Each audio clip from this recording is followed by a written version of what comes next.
शव यात्रा। अमरपुर नाम के एक गांव में विमल हलवाई अपने 2 छोटे बच्चों और बीवी के साथ रहता है। विमल की पत्नी ज्योति भूत प्रेत जादू टोने में बहुत माना करती थी। इसका बिल्कुल विपरीत विमल इन चीजों को दक्यानुसी माना करता था। रोज की तरह विमल अपने मिठाई की दुकान जाने के लिए निकलने की हड़बड़ी में होता है। मैं निकलता हूँ ज्योति, देरी हो जाएगी, दुकान भी खोलनी है मुझे। अजी ध्यान से, आज अमावस्या है। रास्ते में कोई कपड़ा या कुछ भी गिरा हो तो उसे लांग मत दीजिएगा, बगल से चले जाइएगा। अरे ऐसे तो तुम मुझे पागल ही कर दोगी क्या?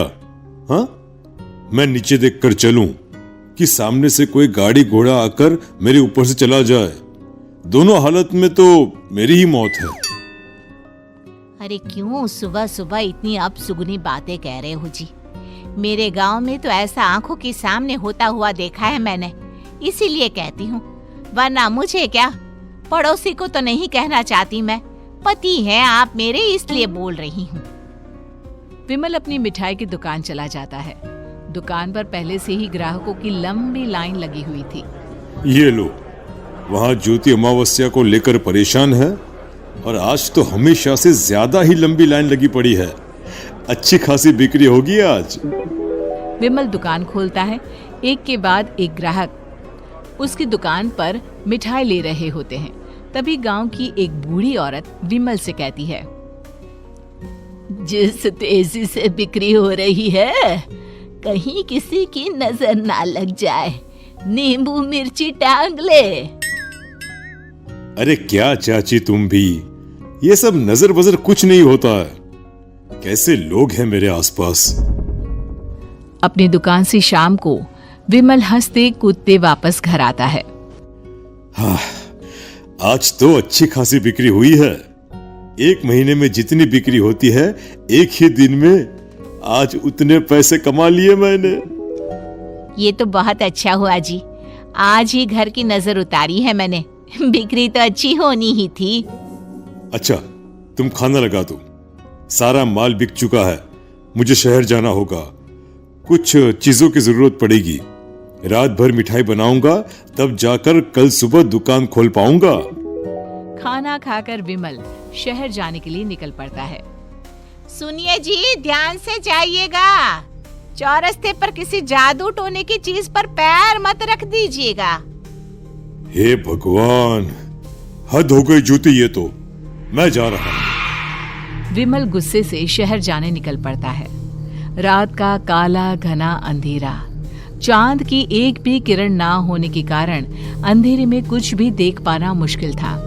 जंगल के बीच के एक अधकच्चे रास्ते से विमल जा रहा होता है।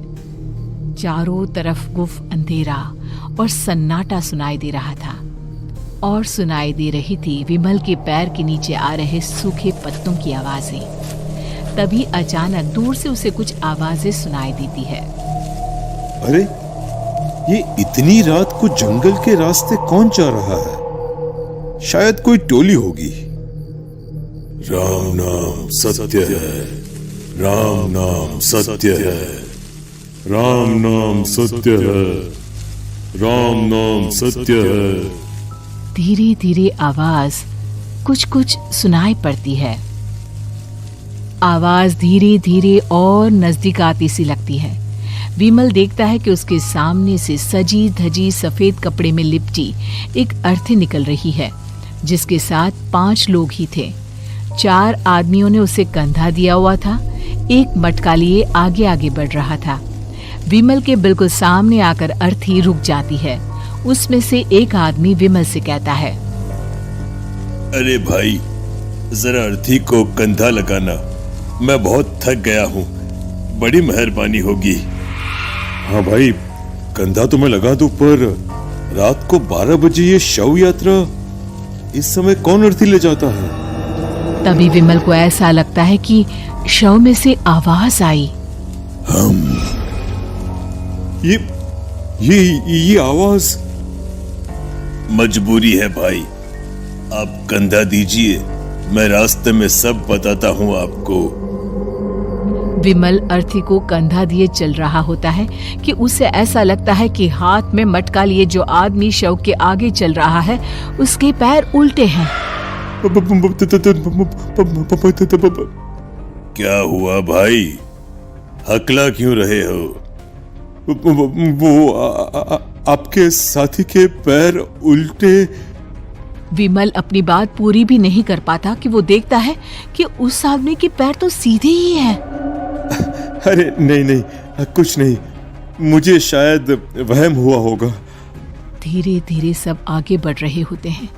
तब विमल को अचानक लगता है मटके में से एक हाथ बाहर आ रहा है। विमल घबरा जाता है। इसके पहले वो कुछ बोल पाता, कल्लू कहता है, मेरा नाम कल्लू है। हम 6 दोस्त थे, जिसमें से एक को तो तुम सोया हुआ देख रहे हो। इतनी पक्की दोस्ती थी कि जैसे हम सब सगे भाई हैं। पर किस्मत का कोई क्या कर सकता है। आज से 4 साल पहले एक नदी में हम सब नहाने गए थे, जिसमें डूबकर राजेश की मौत हो गई। किसी मजबूरी के कारण हमें उसकी अर्थी को रात को ही शमशान घाट ले जाना पड़ा। हम 5 उसे ले जा रहे थे। 4 साल पहले आप 5 में मैं कुछ समझा नहीं। मंकू अपनी गर्दन पीछे घुमाकर अपनी आंखें बड़ी बड़ी कर विमल से कहता है, अरे भाई, पूरी कहानी खत्म होने दो, फिर बीच में बोल लेना, ठीक है? तभी रास्ते में एक हादसे में अपने दोस्त के साथ हम सभी मर गए। वो सामने देखो, हमारा दोस्त। विमल सामने देखता है। उसे दिखता है कि एक ऐसा आदमी जिसका शरीर कई जन्मों से पानी के अंदर रहने के कारण सफेद पड़ गया है। उसकी आंखें बाहर की ओर निकली हुई थी। फिर ये अर्थी किसकी है? अर्थी के साथ के लोग अर्थी को नीचे रखते हुए एक साथ विमल की ओर देखते हुए कहते हैं, तुम खुद ही देख लो। विमल शव पर से सफेद कपड़ा हटाता है। शव की जगह खुद को ही देखकर विमल के होश उड़ जाते हैं।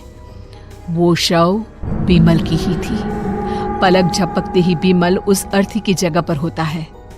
6 के 6 दोस्त उसी तरह अर्थी को उठाकर चलने लग जाते हैं।